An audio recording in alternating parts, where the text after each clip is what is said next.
Students, आज हम करते हैं क्लास 10th चैप्टर 2 है बहुपद और उसकी एक्सरसाइज 2.1 है। तो पहले तो आपको बहुपद की जानकारी होनी चाहिए कि बहुपद किसे कहते हैं। बहुपद एक एल्जेब्रिक एक्सप्रेशन होता है, एक बीजीय व्यंजक होता है जिसमें चर की राशि होती है जो ऋणेतर पूर्णांक होती है। यानी कि ऋणेतर पूर्णांक का मतलब W से भी रिप्रेजेंट कर सकते हैं, पूर्ण संख्या भी हो सकती है।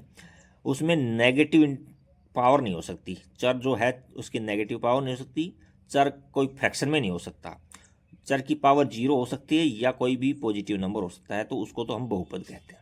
अब चर क्या कहते हैं, किसको कहते हैं? चर उसे कहते हैं वह राशि होती है जिसके अंदर उसकी गणितीय प्रक्रियाओं में मान बदलता रहता है ना, उसको चर बोलते हैं। जैसे एक्स वाई जेड वगैरह पी क्यू आर, इस तरह से इसे रिप्रेजेंट करें। और अचर किसे कहते हैं? अचर कांस्टेंट होता है, फिक्स होता है, उसका मान बदलता नहीं है, तो उसको अचर बोलते हैं। अच्छा, उसके बाद इसमें एक शून्यक शब्द आएगा। शून्यक, शून्य किसे कहते हैं? शून्यक का मतलब होता है कि चर का वह मान जिससे पूरा बहुपद शून्य हो जाए, उसको शून्यक बोलते हैं। तो शून्य की परिभाषा को भी याद रखना कि बहुपद के अंदर चर होते हैं, तो चर का वह मान निकालना होगा जिससे हम इस पूरे बहुपद को शून्य कर दें। तो अब क्वेश्चन फर्स्ट देखते हैं। इसमें किसी बहुपद पी ऑफ एक्स के लिए, तो बहुपद नया शब्द था, इसकी परिभाषा बता दी मैंने। यह बीजीय व्यंजक होता है जिसमें चर की घात ऋणेतर पूर्णांक होते हैं।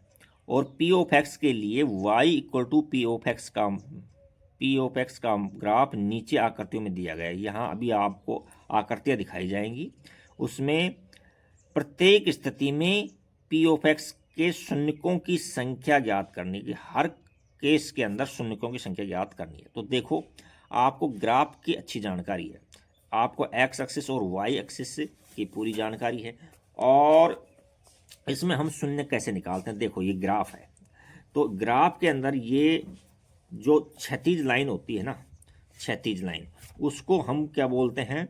एक्स एक्सिस है ये, और ऊर्ध्व लाइन को वाई एक्सिस बोलते हैं। अच्छा, तो अब शून्यक निकालने का सीधा सा एक तरीका ये है कि यदि कोई ग्राफ एक्स अक्ष को जितने टाइम काटता है ना, वो उतने शून्यक होते हैं उसके। तो देखो, इसमें ये कोई ग्राफ है, इसमें ये सीधी लाइन है, ये एक्स अक्ष को टच भी नहीं कर रहा, एक बार भी नहीं काट रहा। क्वेश्चन नंबर फर्स्ट है ये, एक बार भी नहीं काट रहा।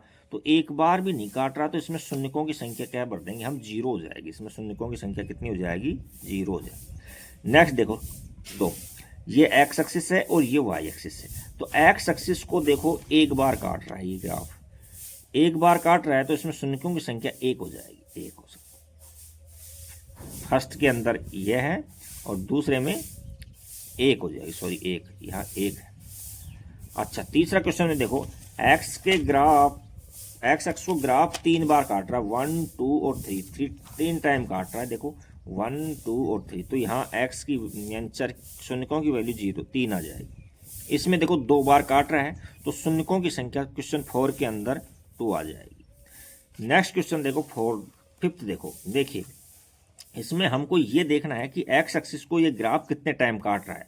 तो देखो 1 यहाँ, फिर 2, फिर 3 और 4 टाइम काट रहा है, तो ये इसका शून्य कितने हो जाएंगे? 4 हो जाएगा। तो इसमें शून्यकों की संख्या हम क्वेश्चन 5 के अंदर 4 बढ़ देंगे। इसी प्रकार से नेक्स्ट क्वेश्चन है, देखो इसमें यदि एक्स एक्सिस को टच भी कर रहा है ना, तो उसको काटा हुआ ही माना जाएगा और उसको काउंट करेंगे हम। 1 या देखो टच कर रहा है, या 2 या 3, तो 3 बार एक्स एक्सिस को ये काट रहा है ग्राफ, तो इसके शून्यकों की संख्या 3 हो जाएगी। तो ये आपकी छोटी सी एक्सरसाइज है